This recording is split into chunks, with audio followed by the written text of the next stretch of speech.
এই যে দুর্গা ঠাকুরটা, এই দুর্গা ঠাকুরটা আমি শুনলাম যে এই ঠাকুরটা তুমি কাঞ্চননগর ডিএন দাসের স্টুডেন্ট হয়ে নিজেই বানাও।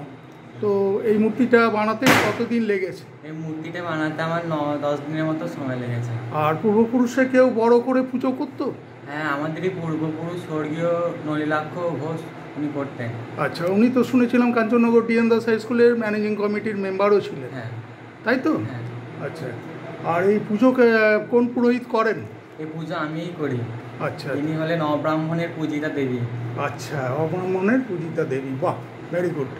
তার মানে সুপ্রিম কোর্টের রুলকে তোমরাই মানছো।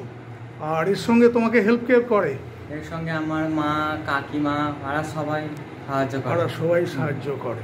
তো এই পুজো করে তোমার খুব আনন্দ হয়? হ্যাঁ, খুব আনন্দ হয়। পাড়ার সবাই আসে, সবাই আনন্দ হয়।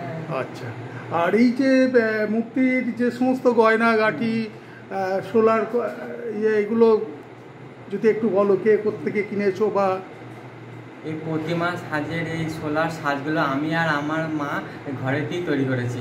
আচ্ছা, আর এই পাশে যে আমি রামকৃষ্ণ দেবের মূর্তি দেখতে পাচ্ছি, সেটা ওইটাও আমিই বানিয়েছি।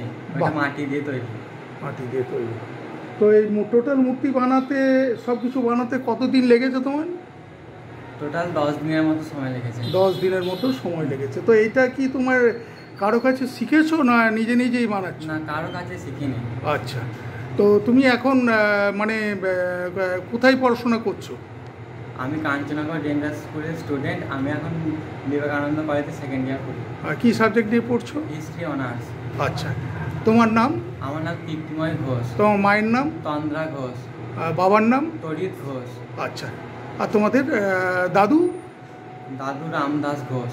আচ্ছা, তার পিতা হচ্ছেন? তার নলিনাক্ষ ঘোষ মহাশয়, যিনি কাঞ্চননগর ডিএন দাসের একসময় শুনেছিলাম ম্যানেজিং কমিটির মেম্বার ছিলেন, যে 9 জন মেম্বার, তার মধ্যে একজন।